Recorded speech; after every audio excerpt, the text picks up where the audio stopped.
We have staff that feel supported. They feel like their work environment is conducive to success. They think their supervisor is fair and consistent, but yet some of them are leaving anyway. And you can see in the previous slides that they're saying that our pay is one of those reasons. We know it's not the only reason, but I do believe it impacts our retention significantly. I think that tells us we've done just about everything we can do. We're doing everything we can, but for change the pay.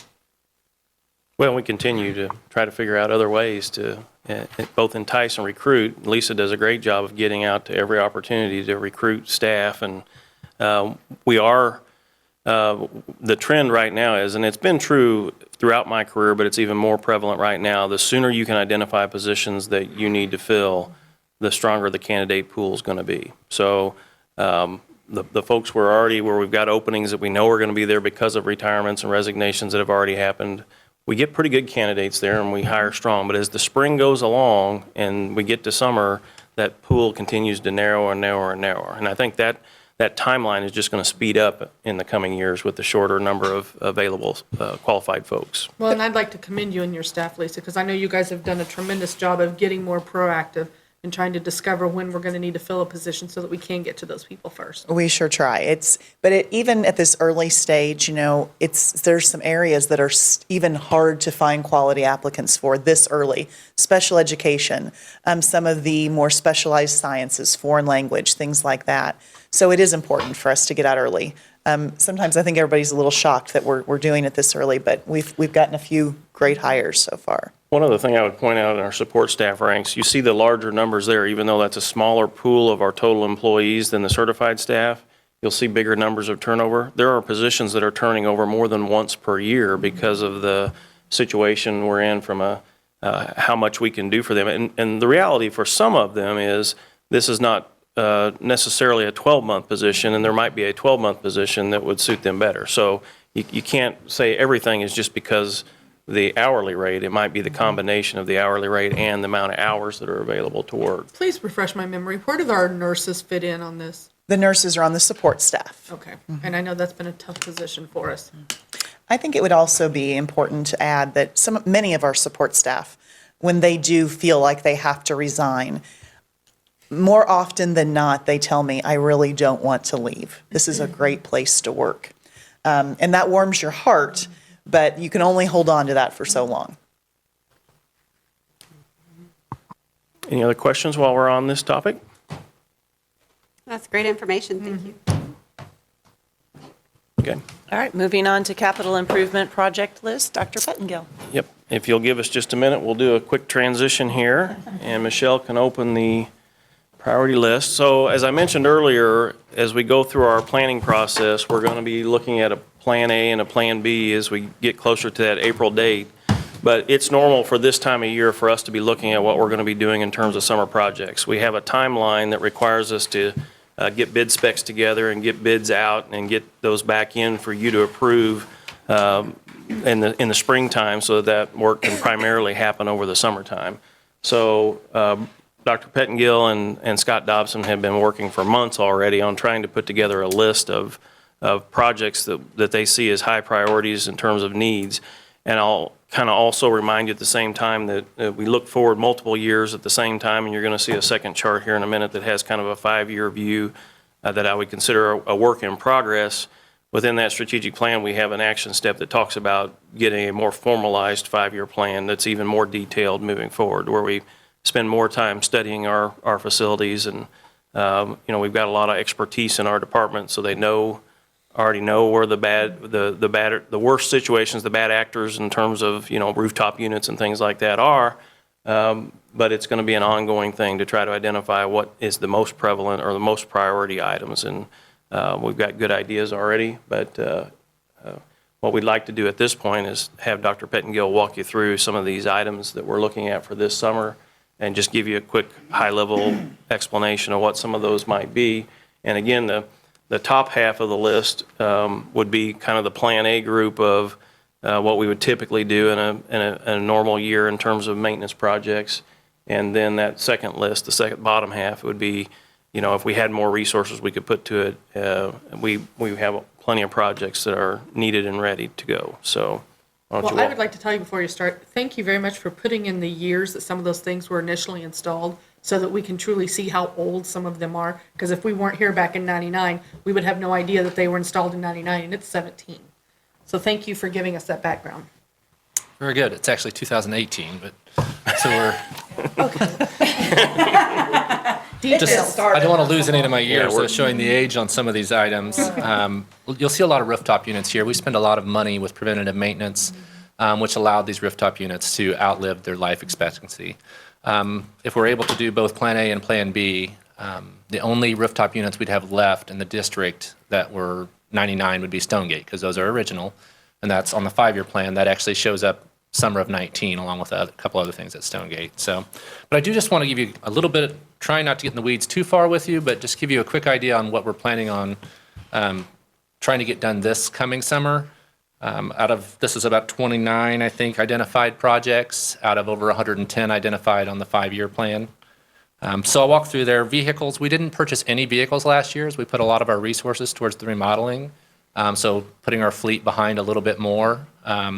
So like a utility van, I have 2 of my guys that focus on electricity that share a van, which that causes us not to get as much work productivity out of them as we possibly could if they could split up to take on some of the other projects. A box truck. We had 1 box truck that was completely failing that we went ahead and surplus last year. So child nutrition and maintenance are continual tug of war, utilizing our 1 box truck that we have to move. And then athletics also likes to use that for several things.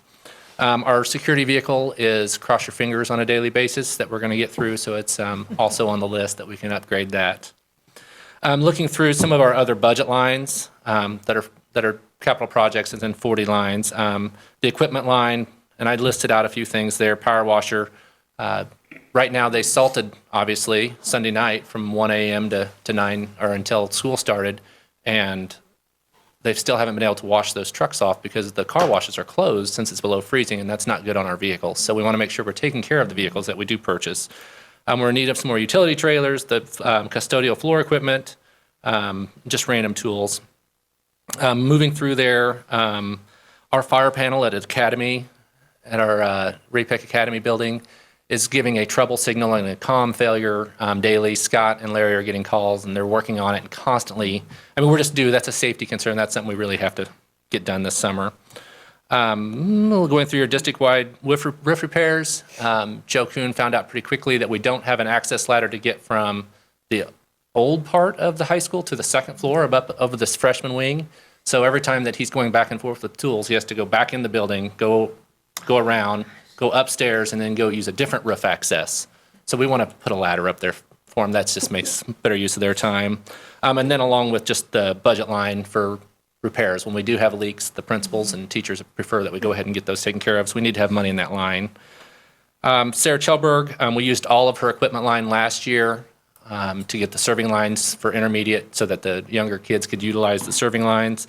So we're catching up there a little bit. You can see from steamers to freezers that we need.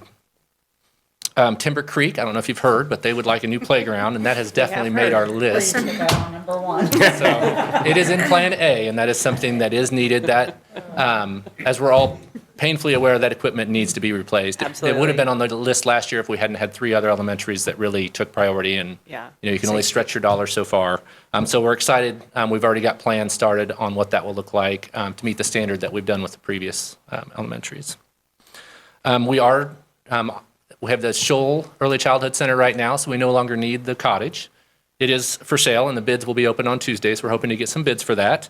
But there will be some work required to reconfigure that parking lot and make it more user-friendly. We're working with Jenica and our facilities department all around to make that user-friendly.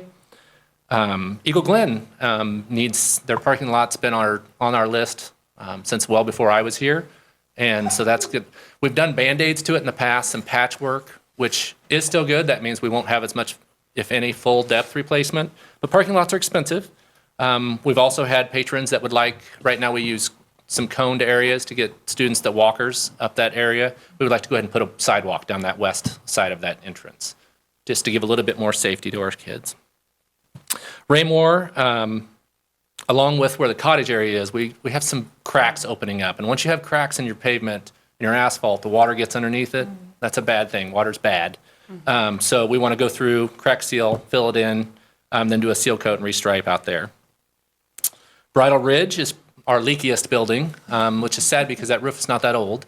But the gym has been updated. One of the things that we really, our engineers have said is it's the coping. You have a parapet, that wall that goes around the outside that's a little bit higher than the flat roof. Well, that cover, that's called coping, looking at replacing that all the way around, because once the water gets in there, it goes everywhere. And just to stop the damage, Raymore, if they were here, they would clap right now, but we really need to get them an intercom that works. It's another safety concern. The ladies have done great. Scott goes over there a couple times a week to get it patched back up to make it through, but it's very old. And we need to update that. And that runs into safety issues. It does, very much so. Shoal, if you've been into Shoal recently, there's a big obstacle for our gym in there. There's actually a big swollen piece where the water has came in and it's ballooned up in the corner. So we have some repair work to do there. floor. The floor of the gym, actually, you could ramp their little trikes over that. So we keep it blocked off right now. But obviously, that's on Plan A Good as well. training course. So it is. It's that warrior Yes. dash. But we want to make sure that we fix where the water's getting in at the same time, so it doesn't just reoccur. So that's Plan A. That's what we would like to do if money is available just as is. We're hopeful, as Dr. Mons has pointed out, we do have many other needs. So we're excited about some things that might be possible. Rooftop units are time. It's time to replace them. I'd like to point out that this would be at least 50%, if not 75% more expensive for all these rooftop units if our own guys didn't do all the installation themselves. Could some of this stuff under A be moved up? It could. You're talking about from move up Well, to I'm the talking top about, like, list? priority, have these gone? Because these are old rooftop units. I mean, some of these I would almost rather do than some of the other things that maybe could wait a little bit in the top part.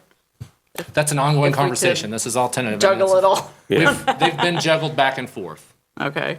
We really rely on Scott Dobson's expertise and his whole team to help us evaluate that. So Yeah. Brian and I are neither one all that much of experts when it comes to this, so we rely on their expertise, and we get support from our architects and engineers as needed for that. So I think if if we got into the details of this, the idea is that some of these units we could make work for another year or two if had to. That's why they probably went down a step. But the other part of it is too, the sooner you can get them replaced, they're going to be more efficient when you do that. So yeah. it's kind of a trade-off. Dr. Monses or Dr. Pettengill, I'm trying to recall, when we are used to looking at our capital projects list, we've been sticking around $1 million each year. But is this comparable to what we're used to looking at? I know we have some leases and different things that go in there. Is this comparable to the $1 million we're used to looking at? Yes, I'd say- And now it's $2 million? Correct. The difference being this past year, we used some of our reserve funds to do those transition projects, so we had a much bigger amount just for this past summer. But then prior to that, over time, it had been averaging about $1 million. So the idea is here, if the resources are available, we'd like to essentially double that if we can. And these are all estimates too as well. So, as we go through the bidding process, that's when you find out how close you are, and hopefully we'll be a little better than that, especially if we're doing multiple things together in packages. It tends to bring the price down. And roughly how many vehicles do we have? 10, 20? 8 or 10. 10, okay. I think it might be a few more than that, but we'd have to do an inventory, yeah. Maybe a few more. Yeah. Okay, well, looking at the rooftop units there, you can see that. I talked a little bit about what would be next. Grading, I mean like dirt work. I don't know if you've noticed, I've even got cones out here right now, so you don't drive off and fall off into the hole out here. But that, just like I talked earlier, we don't want water getting back underneath our parking lots, and it just causes damage down the road. So there's going to be some regrading there, both on this side and over where the where the recycling bin is on there on the Academy parking lot. So that's where that area is. The Raymore cameras, they have very few cameras. So upgrading them, another safety concern there. I had talked earlier about doing some major parking lot work at Eagle Glen, but we also need to make sure that we need to keep up with some other areas. The East Middle School and Creekmore both have some repair areas that need. Creekmore would be on my 5-year tentative plan for the following summer, and then Eagle Glen is right in there between next summer and the following summer, depending on where it would fall. For the full Replacement. treatment. This is a patchwork, which isn't a waste of money. It does help later on. So access control, that's getting in and out of the buildings, the software and some hardware. This $35,000 one-time cost would actually pay for itself over a couple years. We'd eliminate a monthly surcharge just for kind of subscription. It also gets it off the cloud and gets it onto one of our servers and puts it all on one network. Right now we're using 2 different systems to management for all of that. So it'd be a great move there. Let's see here. The academy rooftop units also need to be replaced. Again, we can get by, but it'd be much more efficient, and they've reached the end of their life cycle. Let our maybe open up some of our guys because they're stretched pretty thin.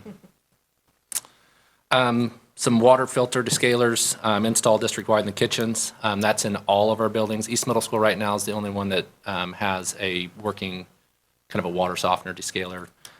So that's actually causing some damage, so we would like to have that. They're just not efficient right now with the amount of consumables that are there. So updating there.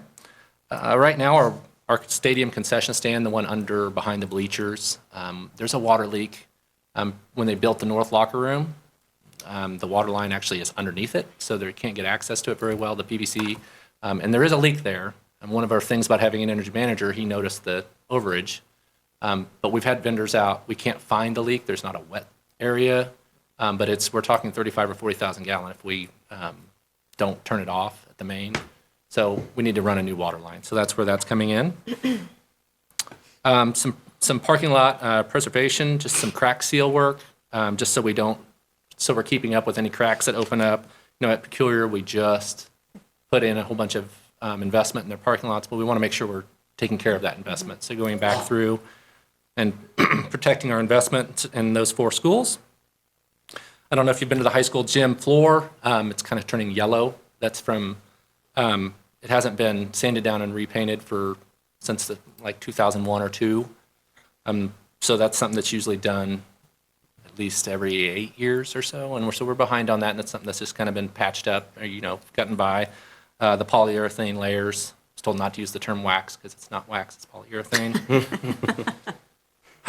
South locker room, our visitor locker room, and we use it for some of our own facilities as well. But the shingled roof needs replaced, the fascia and the soffit and everything. The number may be a little bit high, and we're putting in a little bit of cushion in case, because there's going to be some rot that's under there that we'll have to address when we get to it. And one thing to remember too, you talk about the high school gym floor, that's also classroom space. That's Yes, not Matt- just a basketball game, that's classroom space. That's used every day, all day that we have school. And for great events like on Saturday. The storefronts, right now we have a lot of metal storefronts. Raymore and Shoal are obviously some of our older buildings, and they still have that metal storefront set up that's starting to rust, and that causes several problems. And I so don't know what you mean, metal storefront? They're the doors and windows at the front door, basically. the glassed-in Yeah. area around your doors, that whole storefront. Architects just have Front terms door. for, it's the front Talking about doors. the front door. The doorways, yes. But you'll notice, with the new construction, it's all aluminum, kind of a silver color, versus that painted metal that's rusting after several years. So we have 3 other elementaries that would be a safety security upgrade in terms of getting new cameras and an intercom overlay. What I mean by overlay is mostly that's just the head unit. We're going to utilize most of the devices and the wiring. So that helps on cost. It's just making them more Just a usable. refresher, Upgrade 'em. when we redid the high school, we updated and upgraded the high school one, didn't we? Yes. Yes. And then finally, which Doug Becker asked me about this when Dr. Monses was presenting, Stonegate's carpet got pushed off probably one more year because Timber Creek is 2 years older than them. But we replaced half of the interior carpet there a few years ago, maybe the year before I got here, and this is doing the other half, and along with repainting the hallways. You know, I think this is just another example of how we have great staff. They're able to maintain and stretch a lot of these facility issues, much past their life expectancy. Yeah, the carpet in there that's in the main hallways is over 20 years old now, and it's in okay shape, but it's due to be replaced. Is that something our staff would do? On- Probably. We would look at it. We would, when we bid it out, there's a kinda possibility see. we would do some of that on our own because we'll be doing carpet squares. Like instead the of- painting and, Most likely, we would have put a paint crew together to do that. Sometimes we'll still maybe bid it out and see where it's at. just to see. You know, if it's cheaper to do that and use our Have man a hours crew, differently. yeah. So it's all things that we look at. Yeah. Okay. When we get to our March work session, we'll have a list of personnel positions to consider that will be kind of a Plan A, Plan B. I do know that we're going to be having on the list somewhere enhancements to our facility maintenance department. Within the strategic plan, there's more we need to do, and our facilities continue to age. So at some point, we're going to have to do something different there in terms of their staffing levels as well. So I don't know where it'll be on the list, but there'll be something there on the list as well. Well, and I know we've been looking, and I'm sorry, I'm skipping ahead, but we okay. have the 5-year plan. And as I recall, I think I recall seeing a spreadsheet before, you have all the different line items that sum up into those 5 years that look out, right? And do you even go further than 5 years? I thought it went out Yeah, it further. does. We can go ahead and switch sheets if you don't have any more questions on this list.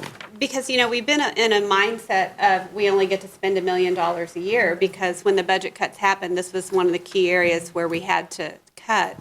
And when you only have $1 million, you can't really think about, I know that sounds like a lot, but you can't get many projects done with $1 million. And you may already have this, but I think what would be nice to look at, we have, I don't know how many buildings, 11, 12, depending on how you want to count them, right?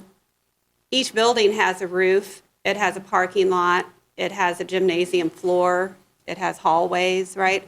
And if you know, every 20 years, I could see us having sorry to say it, a 20-year plan, but whatever the cycle is, it's going to happen. And when we did things, and as we're looking out, trying to plan for, bond issues or whatever we need to be planning for, you can plan, what you're going to have to do. You just put it on a spreadsheet, right? And it goes. But same with parking lots. I get worried about parking lots and how we're going to pay for, we've got a lot of asphalt surface out there. And that's always a high dollar item that gets put off, rightly so. And, it's a lower priority than your air conditioner, right? So someday it would be nice to see that longer term. Yeah, the one-page document that Brian's kind of got here is very early in draft and form, and so part of what's in that strategic plan action steps is to do exactly what Kim's talking about, and that is to get much more detailed and much further out in our planning. We've just been really limited for several years now, and we want to. We're just scratching the surface right now. We are, and so here's part of our reality as well. At some point, if we can't get caught up through our normal operating approach, it just causes us to go out for another bond issue just to do maintenance-related projects. So that point may come if you look out and see that, we've got $2 million a year for 5 years, and then there's a whole nother list of additional projects in that far column that could be considered, just that they're already on our radar. And, if Scott had his druthers, they'd be over in one of these other years earlier and sooner. That's what I was going to ask. Right. That column's there because you're trying to fit it in, not because you're telling us what's happening later. So right? here's how this really works. So Dr. Pettengill and Scott worked through this for months. Right. And then I turn around and give them a parameter that we got to get it down to a different number. And so that leads into other things showing up in the additional needs list. And then they So- work really hard and are creative, and they come back and say, well, we saved $100,000, can we please do that thing? Exactly. Well, and whenever you get into like the building and grounds equipment, the rooftops, those things cost us more money to run every day because they are so old. And the efficiency is almost nothing on some of them as old as they are. There's a lot of areas that we could spend more now to save in the long run, but you have to look at what the priorities are. Yeah. I would love to replace a lot of our rooftop units, but we also have to make sure we have up-to-date fire systems and A lot of those And safety, intercoms. intercoms and a lot of those safety and upgrades. I was security. going to say, we'd love to do them all today, but But to answer your question, I have rank order of every playground, every storefront, every interior carpeting. We have all of that. Yeah. I thought I recalled we- seeing it before. But, trying to look at something realistic. Again, thank you to Scott and his staff for doing well with what they've had and stretching some of these things out as long as they have. They really It have. hasn't been easy. If they weren't able to install these rooftop units on our own, which most school districts don't have the expertise to pull that off, we would, we just added 2 water heaters. We had to replace the water heaters at the high school. And it was an emergency thing. We ordered them.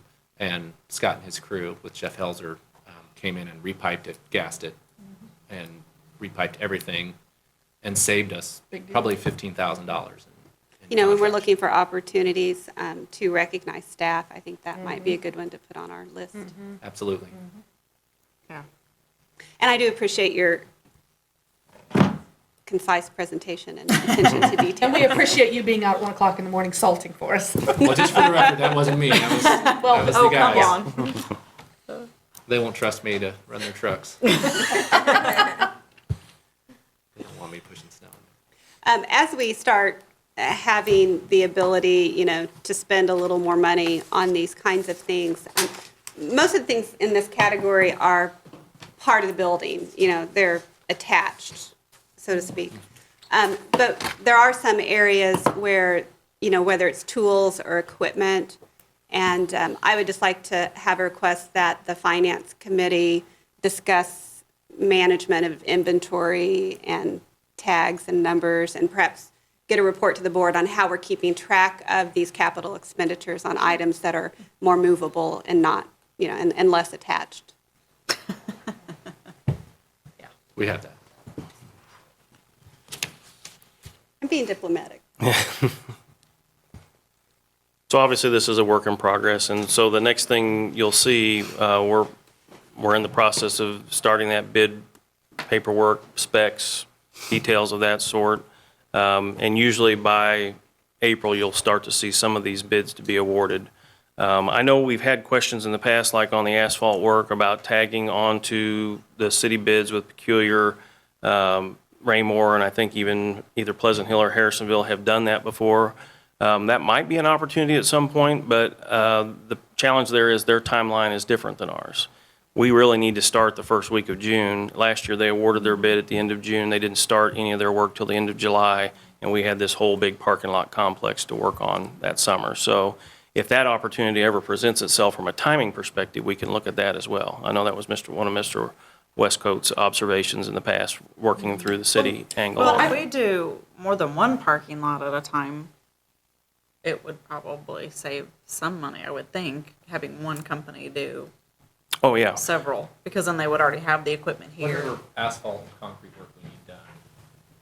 Whatever asphalt, concrete work we need done each year is one company. We get a unit price. That way, We get a as little big- projects come okay. up, we'll Yeah. tag into that, and they bid it all together. Well, and I think it's important too to remember, these may be building things, but they all affect our students and teachers every day. This isn't just a roof. That affects our teachers and students every single day. Absolutely.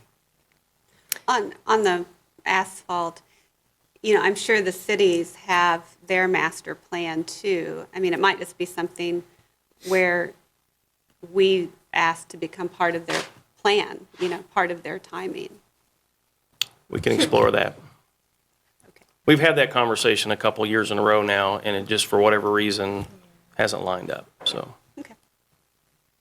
Any other questions or comments? Great job to you, Thank Dr. you. Pitt, on all that work. Yeah, thank you. We have a good crew. We do. I feel like we've got good staff, teachers across the board. So we want to pay you what you're worth. So let's get this levy passed. All right, if there's no other questions, then this meeting is adjourned. Thank you, everyone.